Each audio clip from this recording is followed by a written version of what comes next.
Olá, boa noite para você. Veja quais são os destaques de hoje. Donos de barracas surpreendidos com notificação da Blitz Urbana para desmontar as estruturas que estão na Avenida João Pessoa, no bairro Filipinho. Chegaram notificando, dizendo que a partir da terça-feira não queria mais nenhuma barraca montada na área. Deputado federal Márcio Gerri disse nas redes sociais que impasse entre a bancada do Maranhão no Congresso Nacional pode travar a liberação de 247 milhões de reais em emenda para o Estado.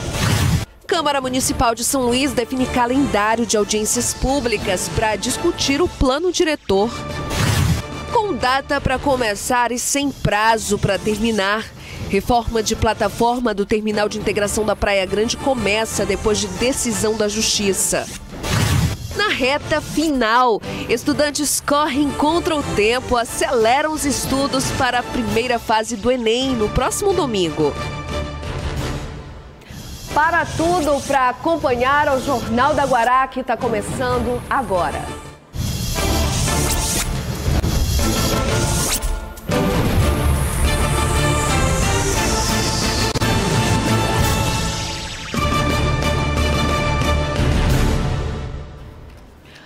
Olha, o pessoal que tem barraca, vive de vendas na Avenida João Pessoa, no bairro Filipinho, foi surpreendido com uma notificação da Blitz Urbana. No documento, o pedido de retirada das estruturas que estariam em espaços públicos. Aí a gente já sabe, é dor de cabeça, isso, claro, não agradou. Na semana passada, cerca de 20 comerciantes que atuam nesse trecho da Avenida João Pessoa, no bairro Filipinho, receberam uma notificação da Blitz Urbana solicitando a retirada das barracas e mesas que ficam montadas nesse lado da avenida. Quem passa por aqui sabe que a partir das 5 da tarde o movimento é grande, sendo comum ver o local tomado de cadeiras, mesas e outras barracas para venda de lanches. A notificação pegou os comerciantes de surpresa, pois, segundo eles, o funcionamento do comércio no local já estava autorizado pela própria Blitz Urbana. Ele já autorizava a gente montar as barracas. E na quinta-feira eles chegaram notificando, dizendo que a partir da terça-feira não queria mais nenhuma barraca montada na área da calçada, dos lanches. O comunicado solicitando a retirada em 48 horas deixou a todos preocupados. Eles temem a queda das vendas e até a perda dos empregos. Demais, porque o movimento já não está muito bom. E vai desempregar muita gente também, muito mais de famílias. Segundo a justificativa da Blitz Urbana, a intervenção se deu devido às barracas estarem ocupando o espaço público. A barraca do seu Raimundo, por exemplo, fica no canteiro central. Ele emprega 5 funcionários e tira todo o sustento da família com a venda de lanches. Com a notícia da retirada, ele ficou desamparado. A gente está pensando em se reunir lá amanhã e pedir explicação e solução. Parar e não pode, parar de vez não pode. A gente tem que sobreviver. A Prefeitura de São Luís não respondeu à nossa produção sobre essa situação dos vendedores que precisam retirar as barracas do Filipinho. Agora a gente muda de assunto, fala agora de uma novela do Terminal de Integração da Praia Grande, que quase todos os dias ganha um capítulo diferente. Bom, os passageiros perceberam a reforma que começou desde o fim de semana. É uma reforma, presta atenção, emergencial para cumprir com a decisão da Vara de Interesses Difusos e Coletivos, determinando o início imediato das obras. Prazo para começar, ok. Agora, para terminar, é outra história. A decisão da Justiça diz que tudo deve ficar pronto antes do período chuvoso. A reforma acontece em 2 plataformas, a 3 e a 4 por enquanto. E a gente sempre volta a falar no plano diretor aqui no JG, já foi pauta para reportagem, entrevista ao vivo e vamos continuar trazendo os destaques. Desta vez é o calendário de audiências públicas. O prazo para inscrição dessas audiências terminou e era feito junto à Câmara Municipal de São Luís. Agora as comunidades vão discutir o que acham sobre o plano que define sobre a ocupação da cidade. Com 3 anos de atraso, já que deveria ter sido atualizado em 2016, o Plano Diretor de São Luís volta a ser discutido por meio de audiências públicas. Durante os encontros, a sociedade vai ter vez e voz para colocar em pauta assuntos importantes para a cidade, como mobilidade urbana, infraestrutura, entre outros temas. Após as discussões, o plano deverá ser votado em 2 turnos pela Câmara Municipal de São Luís no mês de dezembro. A Câmara entende de que é importante, necessário, indispensável que se ouça a sociedade para saber qual é o melhor modelo que a sociedade deseja para um planejamento a fim de que São Luís possa crescer do ponto de vista horizontal e vertical. No total, serão realizadas 8 audiências públicas para discutir o plano diretor da cidade de São Luís, 4 na zona rural e 4 na zona urbana. Na zona rural, inclusive, a Câmara Municipal de São Luís já se comprometeu em disponibilizar transporte para garantir ampla participação popular. A primeira audiência será realizada na sexta-feira, dia 1º, a partir das 7 horas da noite, no Teatro do Campus do IFMA, no Monte Castelo. A segunda será no dia 5, também a partir das 7 horas da noite, no Centro Pedagógico Paulo Freire, na UFMA. A terceira, em Pedrinhas, no dia 9, a partir das 9 horas da manhã. Em seguida, no dia 12, a partir das 7 horas da noite, o debate será realizado no auditório da Cidade Universitária da UEMA. No dia 16, o bairro Itapera e localidades adjacentes receberão as discussões, que terão início a partir das 2 da tarde. A sexta audiência será na Assembleia Legislativa do Maranhão, no dia 19, a partir das 7 horas da noite. Coquilho e outras comunidades da zona rural receberão a audiência no dia 23, a partir das 9 horas da manhã. O ciclo de debates vai ser encerrado na Vila Maranhão no dia 26, com programação marcada para ter início às 6 da tarde. A Câmara está fazendo um trabalho extraordinário no sentido de ouvir a sociedade de São Luís. São Luís tem 1.094.000 habitantes, não é? Tem 420 bairros, então ela vai ouvir toda a sociedade de forma regional, através dessas 8 audiências públicas, aquilo que a sociedade de São Luís quer para estar no novo planejamento macro da nossa cidade, que é o plano diretor. É isso aí, tem que todo mundo participar, porque o plano diretor vai interferir na minha vida, na sua, na vida de todo mundo aqui na cidade. E a seguir, uma entrevista com o presidente da Associação dos Magistrados do Maranhão, juiz Ângelo Santos. E a gente vai contar também o impasse lá na bancada maranhense que travou a liberação de emendas impositivas aqui para o estado. Não sai daí, eu volto já.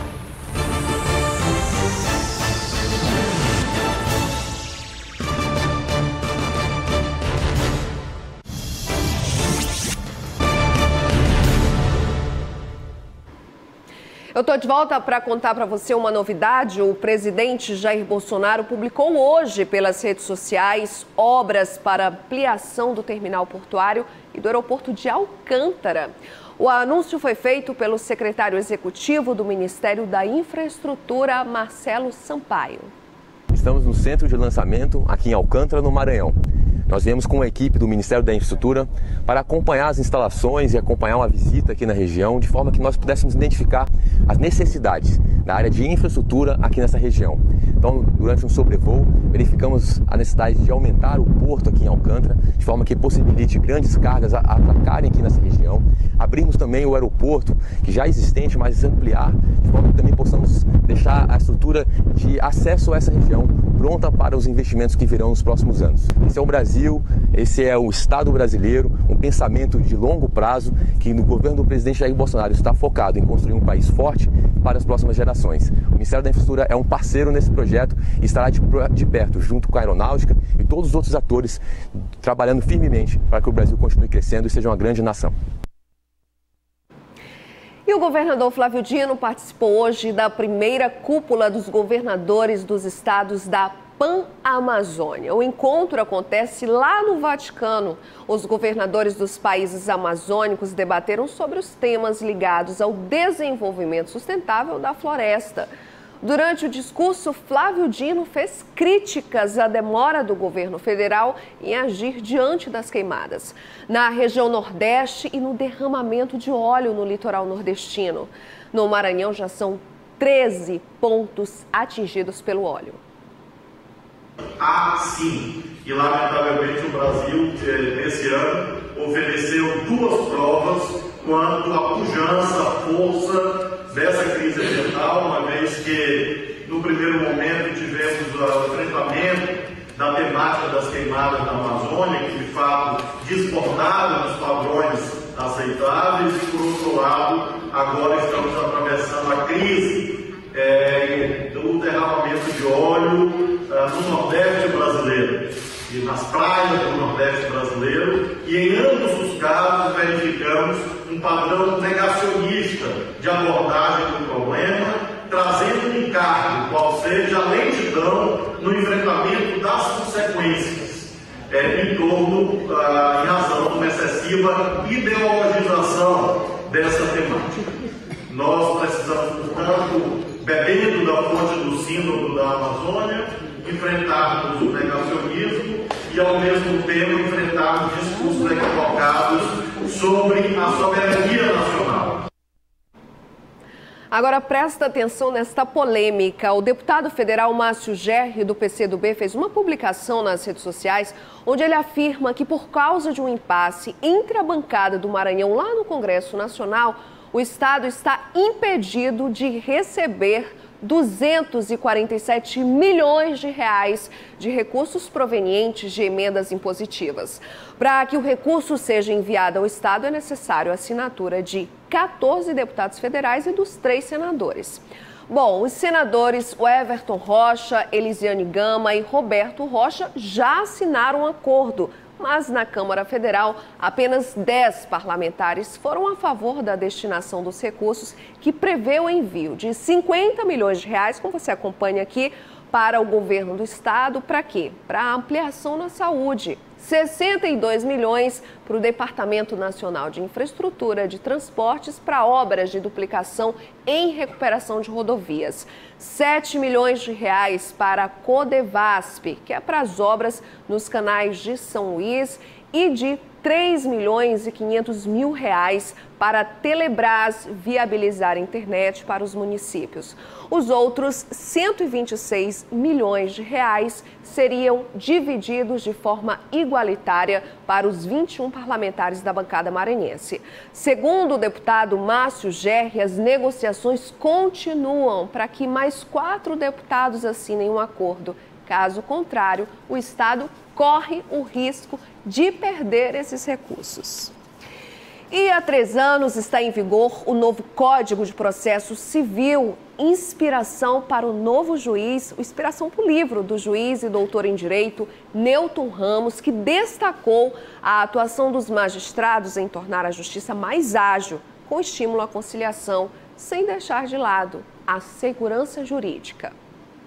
O livro Poderes do Juiz no Processo Civil e sua conformação constitucional, do juiz federal Newton Ramos, debate o papel do juiz no contexto da aplicação do novo Código Civil, que entrou em vigor em 2015. A ideia do livro é fazer uma releitura de qual é o papel do juiz na condução do processo. É defender que o juiz tem que partilhar as suas competências, as suas responsabilidades com as partes, ouvindo as partes, tendo respeito pelas posições das partes no processo, de modo que todos atuem democraticamente para a construção de uma decisão judicial que possa ser adequada aos sujeitos que estão envolvidos em uma lide.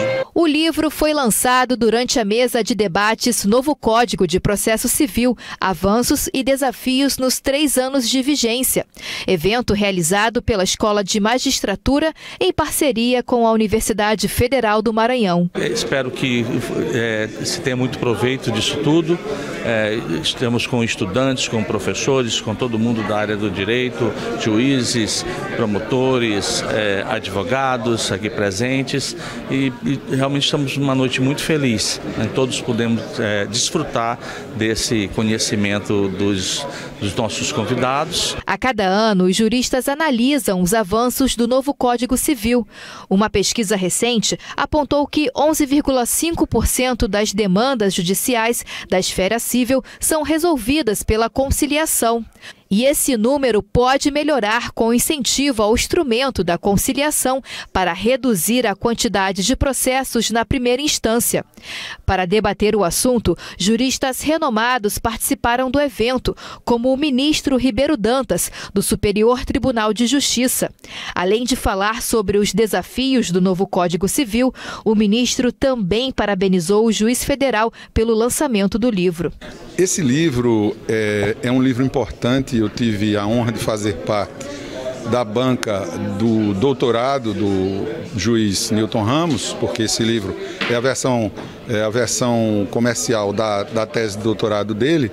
Ele trata dos moldes constitucionais do juiz no processo civil brasileiro, e ele traz justamente diversas formulações da mentalidade judicial e do modo de proceder do juiz nesses novos tempos, para atender aos desafios que a nova legislação de processo nos exige.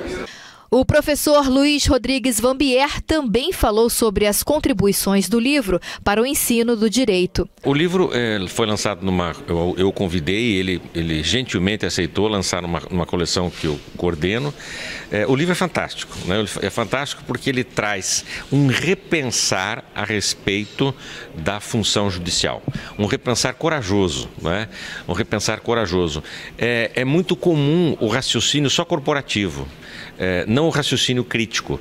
E o Newton é uma tese de doutorado e ele tem experiência acadêmica e tem experiência judicial. Ele faz um choque de ideias, né?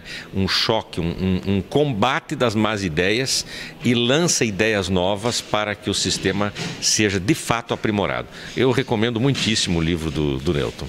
O lançamento foi um evento bem concorrido e, além de estudantes e juristas, participaram diversas autoridades do Poder Executivo. O Newton é um juiz experiente, é um juiz coerente, e foi muito importante o lançamento desse livro aqui, que vai nortear outros juízes mais jovens para fazer uma reflexão na hora da tomada da decisão. Eu acho que o diálogo ele é importante em todas as áreas. E até porque antes de você tomar uma decisão, é muito prudente você dialogar. No começo deste mês, a Associação dos Magistrados do Maranhão realizou consulta online junto aos associados sobre a lei de abuso de autoridade e horário de funcionamento lá dos tribunais. Para falar sobre esses assuntos, eu converso aqui no nosso estúdio ao vivo com o juiz Ângelo Santos, que é o presidente da Associação dos Magistrados do Maranhão. Boa noite, bem-vindo aqui ao Jornal da Guará. Boa noite, prazer.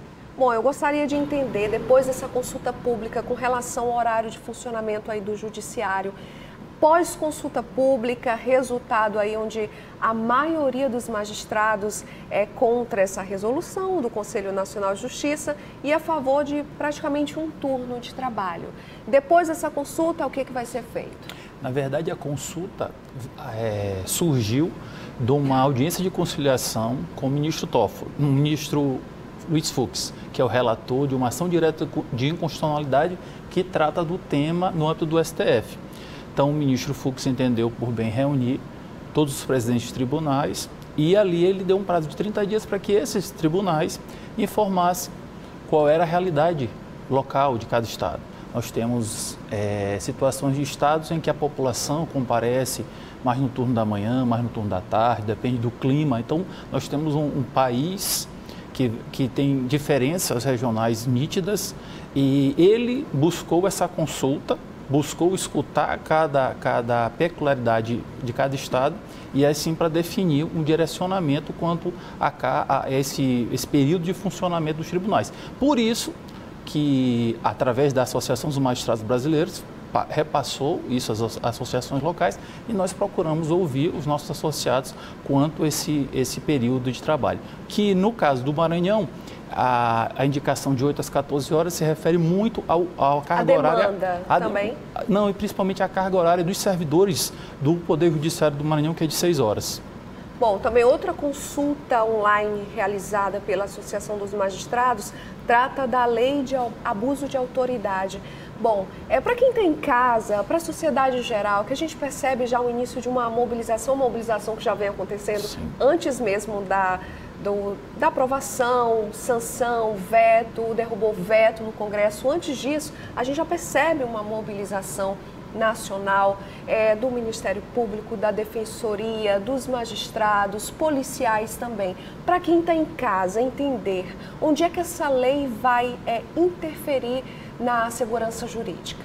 Na nossa visão, ela interfere diretamente no dia a dia forense, ou seja, o ambiente criminal, principalmente o juiz criminal, que vai analisar inúmeros pedidos de prisões durante o dia, ele tem uma dificuldade diante dessa lei, porque lá insere um tipo penal que determina que a análise de prisões que for manifestamente ilegal.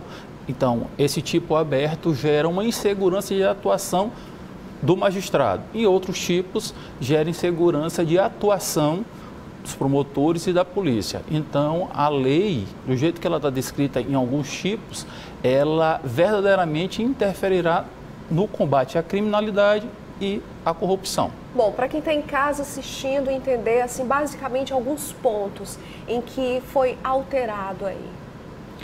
Como eu falei, o principal quanto à decretação ou não de prisões, esse é um ponto que Com relação à condução coercitiva, por exemplo. Também, quando a condução coercitiva, e foi delineado lá uma nomenclatura chamada manifestamente descabida. Então, a gente não tem nenhuma lei ou nenhum ato normativo que diga ou especifique o que é manifestamente descabida.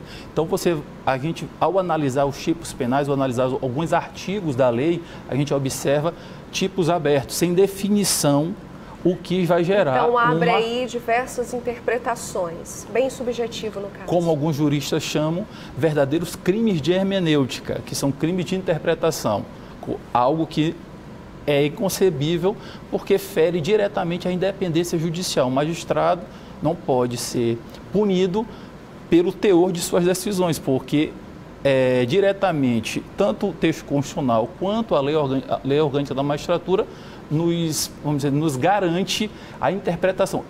É a essência do magistrado, interpretar a lei e fazer com que ela seja cumprida. E como é que tem sido essa mobilização dos magistrados e outros órgãos e instituições que sentem essa perda, onde está indo embora a segurança jurídica com essa nova lei? Como é que está essa mobilização? Ela, para e passo. Desde o processo legislativo, nós tivemos atos públicos, nós tivemos conversas diretamente com nossos parlamentares, e nessa fase, logo após a aprovação da lei, nós fomos convocados para uma reunião, os presidentes de associações, os representantes das entidades de classe, para que nós ouvíssemos a nossa base, ou seja, aqui no Maranhão, que nós buscássemos ouvir os magistrados a fim de que aceitaremos ou não fazer um ato público, um ato de parada, de explicação, de esclarecimento à população dos malefícios dessa lei. E por isso a consulta foi feita e os magistrados apontaram por um dia, um ato nacional em que os esclarecimentos sejam diretos à população dos malefícios que a própria população terá, a própria sociedade terá com a vigência dessa lei. Tem data programada para esse ato? Foi definido na semana passada, no dia 12 de dezembro, em Brasília. Então vai ser uma conversa com a população. Isso, esclarecimento à população dos malefícios. Claro que também vai ter que ter um trabalho de mídia para que chegue realmente esses esclarecimentos à sociedade. Eu queria entender, uma lei que já vai entrar em vigor, a previsão é 100 dias mais ou menos, né? Praticamente em janeiro. Praticamente em janeiro. Qual é a possibilidade de reverter o que vocês não concordam? Como nós falamos também no início, o processo agora está junto ao Supremo Tribunal Federal numa ação direta de constitucionalidade. Tanto a magistratura, através da Associação dos Magistrados Brasileiros, quanto a Associação dos Juízes Federais, a Associação dos Auditores Fiscais. Então, inúmeras entidades ingressaram com ações junto ao Supremo. Todas elas estão reunidas com o ministro Celso de Mello, o mais velho, o decano do Supremo Tribunal Federal, em que ele analisará a suspensão ou não de dispositivos legais. E tem previsão dessa conclusão? Não tem previsão ainda, até porque tem alguns ritos a serem cumpridos, diante da lei da ação direta de constitucionalidade, mas eu creio que até o período antes do recesso, até porque entra em vigência em janeiro, então até o recesso, que é o dia 19 de dezembro, ele deve analisar essas ADINs. Bom, eu gostaria de agradecer a sua presença aqui. Eu conversei com o juiz Ângelo Santos, que também é presidente da Associação dos Magistrados do Maranhão. A gente vai continuar acompanhando esse assunto. Muito obrigada. Eu que agradeço. Atenção. Obrigada, boa noite.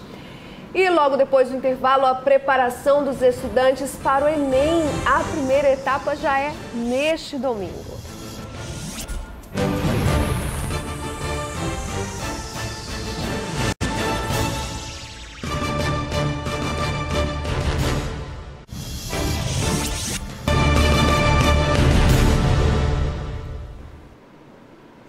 E o Batalhão de Infantaria de Selva apresentou os resultados da operação de combate a incêndios florestais. O repórter Jairo Martins traz as informações para a gente. Jairo. Durante os 2 meses da Operação Verde Brasil, 210 militares do 24º BIS se empenharam não apenas em combater os focos de incêndio na Amazônia Legal, mas também no combate a crimes ambientais. Sobre esse assunto, eu conversei com o Tenente-Coronel Souza Filho, que falou sobre a importância desse trabalho e fez um balanço sobre a missão Verde Brasil. Com isso, nós pudemos fechar aí mais de 5 madeireiras. Apreendemos cerca de 780 metros cúbicos de madeira extraída ilegalmente. Tivemos o fechamento de pelo menos 3 áreas de garimpo ilegal. Diversas ações de bloqueio e controle de estrada, com fiscalização e ações de conscientização. A apreensão também de mais de 40 quilos de carne de animais silvestres que foram abatidos ilegalmente. Algumas detenções, diversas multas estabelecidas. Jairo Martins para o Jornal da Guará. Ansiedade vive os candidatos para o Enem. É que a prova está chegando, a primeira etapa é neste domingo, 3 de novembro. Os estudantes estão em contagem regressiva e geralmente aceleram os estudos. É a corrida contra o tempo, a pressa que divide espaço com sonhos e a esperança de uma vaga no ensino superior. O olhar atento é de quem está a menos de uma semana da prova mais importante para o aluno que quer ingressar no ensino superior. Faltam exatamente 5 dias para a prova e nessa escola a contagem está sendo regressiva. A prova do Exame Nacional do Ensino Médio, o Enem, deixa todo mundo assim, em ritmo acelerado de estudo.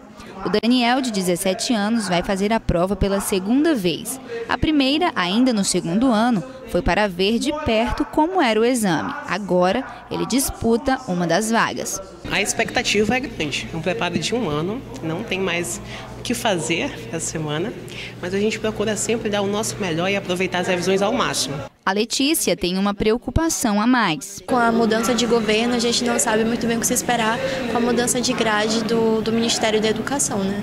E para garantir uma boa rotina de estudos, os horários foram adaptados para ajudar os estudantes a não perderem o foco.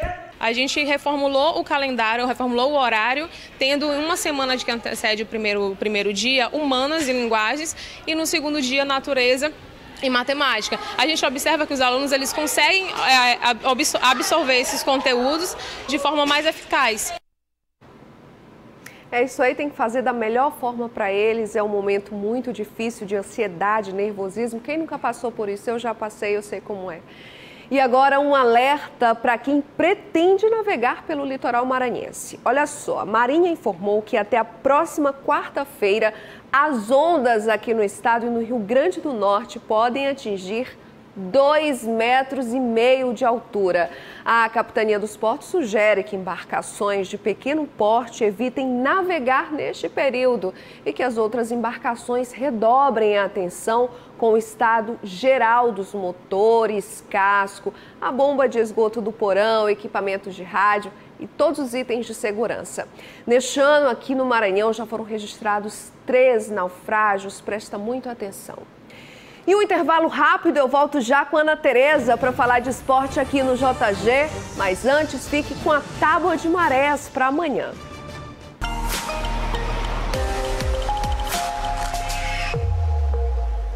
A A primeira baixa-mar do dia vai ser às 2 horas e 24 minutos, com 0,3 metro. Às 8 horas e 24 tem praia-mar com 6,3 metros. À tarde tudo muda e às 14 horas e 39 minutos tem baixa-mar com 0,1 metro. E a terça-feira encerra com praia-mar de 6,3 metros, às 20 horas e 36 minutos.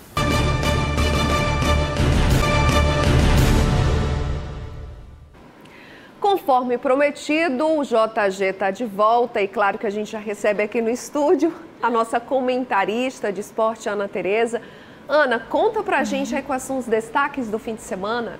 Boa noite, Bianca. Boa noite a todos que acompanham o Jornal da Agora. Olha, vamos começar por praia. Ondas, você nem gosta, vento, né? Pois é, minha nem praia. Gosta. Olha, nesse fim de semana, mais uma vez, as meninas do Kitesurf fizeram mais uma edição do Dawin de Cor-de-Rosa. Para lembrar, a gente está no Outubro Rosa, né? E elas sempre fazem essa ação para lembrar sobre os cuidados com a prevenção ao câncer de mama. Eu já fiz algumas matérias nesse estilo, é muito bacana. Os homens também participam, Bianca, inclusive eles se vestem de mulheres também. Teve uma edição que eu fiz que os homens participaram e é uma atitude bem legal das nossas kitesurfistas. Olha só. Uma onda colorida invadiu a orla de São Luís com predominância cor-de-rosa. A gente vai deixar o mar cor-de-rosa nessa onda do amor que a gente vai levando pelos bons ventos. É um evento que a gente reúne várias meninas kitesurfistas em prol da campanha contra o câncer de mama. E esse ano a gente está fazendo mais uma ação que é contra o câncer do mar também, que é o câncer que é o lixo, né?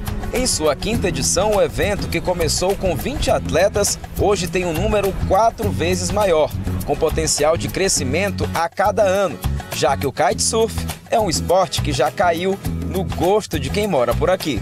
Essa ação nós começamos há uns 5 anos atrás, né, com o propósito, buscamos um propósito referente ao Outubro Rosa e, graças a Deus, frutificou. Hoje em dia nós temos várias kitesurfistas que já aderiram.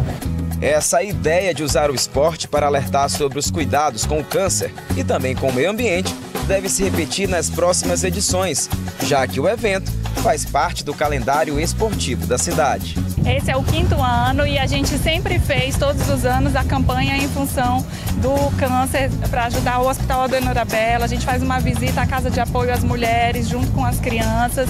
E esse ano a gente trouxe essa campanha da conscientização contra o lixo também nas praias, que é muito importante, que é um câncer que está matando os oceanos, né, os animais, a vida marinha, e a gente trouxe esse ano como unir forças a favor também dessa campanha.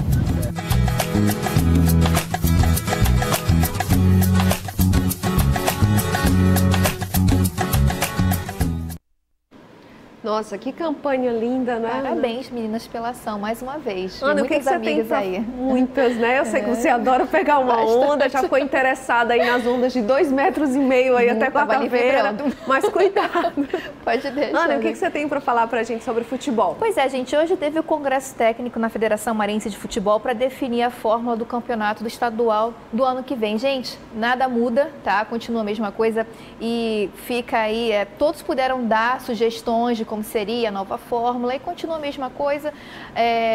A competição está prevista para começar na primeira quinzena de janeiro e terminar em abril. Na primeira fase, as 8 equipes jogam entre si apenas jogos de ida. Os 2 primeiros, né, se classificam para a semifinal. Depois tem a segunda fase, as 2 últimas equipes serão rebaixadas. Aí o destaque, gente, aqui não vai ter, mais uma vez, aquele equilíbrio que foi muito batido esse ano entre os jogos dentro e fora de casa. Pelo sorteio ficou definido que o Sampaio e Maranhão farão 3 jogos no interior, Mota e São José apenas 2, e as equipes do interior farão 3 jogos fora e 4 em casa. Bom, a crítica fica que reclamaram tanto, né, dessa disputa que não tinha equilíbrio, esses jogos dentro e fora de casa, e que nada mudou. Continua, então, praticamente a mesma fórmula para ano que vem. Então, Campeonato Maranhense, começando na primeira semana na primeira quinzena de janeiro de 2020. Boa sorte aí a todos os nossos times, né, Bianca? É isso aí, vamos encerrar o Jornal da Guará, Ana. Vem pra cá, por perto de mim. Olha, gente, o Jornal da Guará de hoje fica por aqui. Eu agradeço a sua companhia. Uma ótima semana pra você, pra mim, pra Ana Tereza também. Todos nós. Uma ótima semana e até sexta-feira. Até sexta, e eu volto amanhã, viu? 6h30 da noite. A Aninha volta sexta, mas também tá nas reportagens, né? É isso aí. Tchau, tchau, gente.